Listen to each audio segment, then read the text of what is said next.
आज राजधानी दिल्ली में बहुप्रतीक्षित इंडिया गठबंधन दलों की बैठक हुई। बैठक के दौरान जो तस्वीरें सामने आईं, उनमें कांग्रेस नेता राहुल गांधी ठीक बीच में बैठे नजर आए। उनके बगल में समाजवादी पार्टी के राष्ट्रीय अध्यक्ष अखिलेश यादव मौजूद थे, जबकि जम्मू कश्मीर के मुख्यमंत्री उमर अब्दुल्ला भी बैठक में शामिल हुए। ये सहमति बनी कि एसआईआर, मतदाता सूची में हेरफेर तथा चुनाव की निष्पक्षता पर उठे गंभीर प्रश्नों के संबंध में भारत के माननीय मुख्य न्यायाधीश को एक पत्र भेजा जाएगा। ये पत्र शीघ्र ही उन्हें सौंपा जाएगा। दूसरा मुद्दा, लाखों विद्यार्थियों को प्रभावित करने वाले अनेक गंभीर मुद्दों की स्थिति को देखते हुए ये सर्वसम्मति से निर्णय लिया गया कि शिक्षा मंत्री को तत्काल इस्तीफे की हम मांग कर रहे हैं, वो इस्तीफा देना चाहिए, क्योंकि उनके कार्यकाल में नीट और सीबीएसई परीक्षाओं में शामिल लाखों युवकों के साथ विश्वासघात हुआ है। आज लाखों युवा आज रास्तों पे खड़े हुए हैं। तीसरा, वर्तमान गंभीर आर्थिक स्थिति, बढ़ती बेरोजगारी, महंगाई, एट्रॉसिटीज और किसानों के मुद्दों को हम उठाते रहेंगे और जन सरोकारों से जुड़े अन्य महत्वपूर्ण मुद्दों पर भी हम चर्चा किए हैं। उसको केंद्र सरकार के तत्काल सर्वदलीय बैठक बुलाना चाहिए और सर्वदलीय बैठक अगर बुलाएंगे तो इस सारे मुद्दों को हम उनके सामने रखेंगे। चौथा, यह सहमति बनी कि इंडिया गठबंधन के सभी दल प्रत्येक 2 माह में बैठक करेंगे। अगली बैठक अगस्त माह में हैदराबाद में आयोजित की जाएगी। पांचवा, मानसून सत्र के दौरान संसदीय समन्वय जारी रहेगा और प्रतिदिन प्रातःकाल माननीय नेता प्रतिपक्ष उनके कार्यालय में समन्वय बैठक आयोजित की जाएगी। ये इतने विषय हैं और इन विषयों पे सहमति बनी है।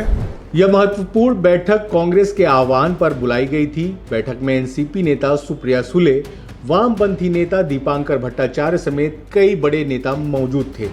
कांग्रेस की वरिष्ठ नेता सोनिया गांधी और कांग्रेस अध्यक्ष मल्लिकार्जुन खड़गे भी बैठक में मौजूद रहे।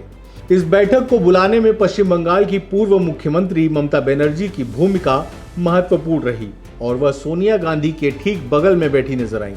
पश्चिम बंगाल विधानसभा चुनाव नतीजों के बाद, जिसमें तृणमूल कांग्रेस को झटका लगा था, विपक्षी एकता को लेकर नई चर्चाएं शुरू हो गई थी।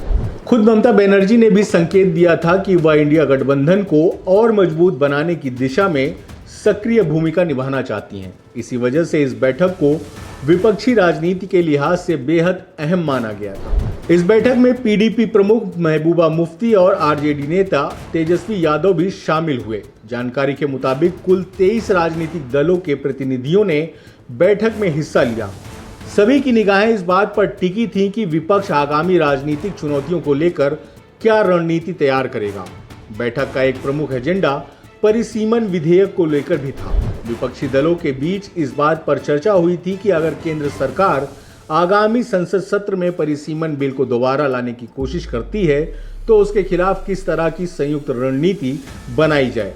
चूंकि यह एक संविधान संशोधन विधेयक माना जाता है, इसलिए इसे पारित कराने के लिए संसद में 2/3 बहुमत की आवश्यकता होती है।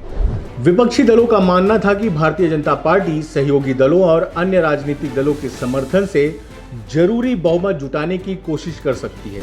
इसी आशंका को देखते हुए इंडिया गठबंधन के नेताओं ने एकजुटता का संदेश देने और सरकार की रणनीति का मुकाबला करने की चर्चा की थी। बैठक के दौरान यह भी चर्चा में रहा था कि पहले भी विपक्षी दलों की एकजुटता के कारण सरकार को इस मुद्दे पर अपेक्षित सफलता नहीं मिल पाई थी। इसीलिए इस बार भी सभी दलों ने साझा रणनीति बनाने पर जोर दिया था। राजनीतिक गलियारों में एक और बड़ी चर्चा ये थी कि डीएमके के गठबंधन से अलग होने के बाद विपक्षी खेमे में नई राजनीतिक संभावनाएं तलाश की जा रही थी। सूत्रों के अनुसार टीवीके और उसके संस्थापक एक्टर थलापति विजय की पार्टी को इंडिया गठबंधन में शामिल कराने की संभावनाओं पर भी बातचीत हुई थी। अगर ऐसा होता है तो दक्षिण भारत में गठबंधन को नई ताकत मिलने की उम्मीद जताई जा रही थी। बैठक में शामिल नेताओं ने लोकतंत्र, संविधान और संघीय ढांचे को मजबूत करने की आवश्यकता पर जोर दिया। कई नेताओं ने आरोप लगाया था कि केंद्र सरकार की नीतियों के कारण राज्यों के अधिकार प्रभावित हो रहे हैं और लोकतांत्रिक संस्थाओं पर दबाव बढ़ रहा है। बैठक के बाद मीडिया से बातचीत करते हुए नेताओं ने कहा था कि उनका उद्देश्य विपक्षी एकता को मजबूत करना और लोकतांत्रिक मूल्यों की रक्षा करना है। उन्होंने ये भी कहा था कि आने वाले समय में गठबंधन को और व्यापक बनाने की दिशा में प्रयास जारी रहेंगे। समाजवादी पार्टी के राष्ट्रीय अध्यक्ष अखिलेश यादव ने भी बैठक के बाद सरकार पर निशाना साधा था। उन्होंने कहा कि उत्तर प्रदेश में जनता सरकार से नाराज दिखाई दे रही है। उन्होंने दावा किया था कि महिलाओं में भी असंतोष बढ़ रहा है और सरकार की कई योजनाओं को लेकर सवाल उठाए जा रहे हैं। अखिलेश यादव ने कहा कि लोकतंत्र और संविधान की रक्षा के लिए विपक्षी दलों का एकजुट होना बेहद जरूरी है। उन्होंने ये भी आरोप लगाया कि चुनावी लाभ के लिए कई फैसले किए गए, लेकिन अब जनता उन फैसलों पर सवाल उठा रही है। कुल मिलाकर दिल्ली में हुई यह बैठक विपक्षी राजनीति के लिए एक महत्वपूर्ण पड़ाव साबित हुई। बैठक में शामिल नेताओं ने आगामी राजनीतिक चुनौतियों, संसद की रणनीति और विपक्षी एकता को लेकर व्यापक चर्चा की। अब सभी की नजर इस बात पर टिकी थी कि इस मंथन से निकले फैसले आने वाले दिनों में देश की राजनीति को किस दिशा में प्रभावित करते हैं।